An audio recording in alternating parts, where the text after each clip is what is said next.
What's up guys, Dan from the Headwaters Kayak Shop, and today we're out demoing a couple of Titans. It's my first time in the Titan 12, and Mitchell here, who's unstrapping the boats, is demoing to buy today. He's going to either get a 10.5 or a 12, but he wanted to try both, so we're out here at Lodi Lake and we're going to get into it. Let's go. So let's Rochambeau, who takes the 12. Right? Sounds good. Rochambeau. All right, man, you're up. Gotcha. I'll take the 10, you get the 12. All right.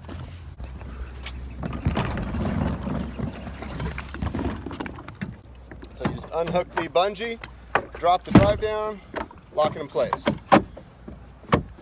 is Mitchell's first time in a pedal drive. He bought a Seagulls from me last year. He's been fishing New Maloney's a whole bunch and decided he wanted to step it up, so he's gonna look at some pedal drives today. He came in with his eyes on the 10.5, but I told him for fishing big lakes, you might want that longer length. But honestly, I told him I hadn't been in both, so we decided today's the day. Let's do some comparison and see which one works better. You think it'll make fishing those big lakes easier? I think so. Easier and more fun. Your hands are free, so you can go spot to spot.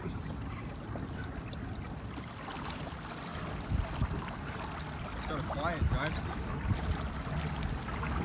Yeah, you don't hear a lot of mechanical noise when you're pedaling, for sure. So we're both cruising at a pretty steady clip. Not working very hard at all. No. I don't know that one is necessarily faster in these flat conditions. No, I don't think so. They feel pretty similar. But I get the feeling that if we were to go in some choppy conditions, the longer bow on that Titan would ride up and over the waves and just track a little better. So quick and sit back down so quick is, Yeah. that's amazing. A little bit more stable than your Sea Ghost? Oh God, a little. About 4 times as much. That's awesome. Yeah. So right up here is where I like to do my maneuverability test on the left. You'll see some sunken logs and trees. Let's go take a spin and see if we can get around them. Maybe you lead the way and I'll try to follow. Sounds good. Let's do it. You see I touched the log a little bit there, but no problem. It's good too. You'll run through some weeds, so you get to feel how it handles with weeds. What I find, if you just back pedal, clears the prop and keep going. Did you hit? No. Oh, nice. You picked a deeper spot. You feel those weeds, so just let it glide through, give it a back pedal. There you go. And pedal.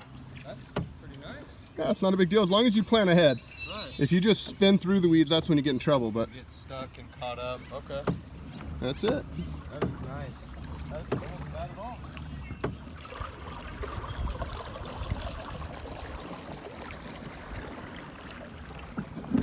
This is a little cove off the McCollum River. Popular spot to come back and kind of fish these docks. And little water gets a little warmer back in here. He was saying it does well considering how much weeds and debris are in the water. But as long as you're mindful and know, okay, got a prop right underneath you, just be mindful of that. You can go through all sorts of stuff. Through the drive, we'll do something like this. Bop these guys off. Index it. Lift it up. Yeah, you can see I have some stuff on there. Just clear it off. That's what was doing it. Got some fishing line. See that? I have a little fishing line caught on the prop. We're back in action. All right, so we're gonna go find a spot to swap out. Mitchell's in the 12, and I'm in the 10.5. So we're gonna swap and see which one we like the best, and give you guys some feedback. Yeah, when people think Lodi Lake, they don't think of all this, huh? No, they don't. No. 15 miles of flat water that just winds up the valley like this. Pretty sweet. All right, so we're too lazy to paddle back to the dock to swap, so I said, hey, let's do an on-water swap. And Mitchell's game, he came here to buy a kayak today. He didn't even know he was going to hit the water or be in a video, so No idea. He's all game for it. So, all right, let's do it. I'm gonna, why don't I hop in the back of your boat? Okay. Yeah. Two guys. Tighten up. Yeah. Switch right over. Look at that. Easy peasy. Step over here. You might want to adjust that seat a little bit. Hey, You and I might be similar height. I don't know. Oh. This thing does feel substantially bigger with that nose. It does. All right, well, let's compare. All right. Your steering feels nicer and newer on this one. This one's been in the fleet for a little while. Okay. Yeah, you can feel the difference, huh? Yeah. Worn in, broken in a little bit. Yep. Oh man, this thing is Ooh, that's nice. I like it too. I can't get over how much bigger it feels off the water. It doesn't seem like a ton. Right. It only seems like it's less than or about a foot. I found a log. Yeah, there's a lot of logs in this river. But yeah, on the water, it feels massive. It does, it feels big. So Mitchell and I just spent the rest of the day pedaling upriver, enjoying the sun. The water was flat calm and the wildlife was out. Really nice way to spend the afternoon. We feel really lucky to have this place in our backyard available to do demos on, and we look forward to sharing it with more folks.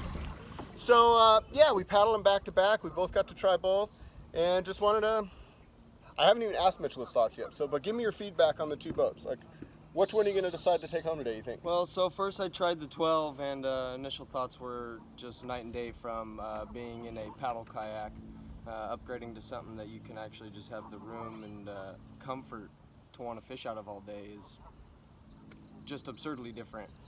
And then I got in the 10, and it definitely feels like it's a shorter boat. Doesn't really feel any less stable. It's just the smaller of the boat, really, is all it is. So like stability wouldn't be a reason to buy one or the other? I wouldn't say so. If you're looking for something that's going to be more open water, the 12, which is what I think I'm going to end up buying today, just because I do more open water fishing, bigger lakes, smaller places like where we're at today, this 10.5 is flawless. That thing's maneuverable as It hell. is nice. It is way nice.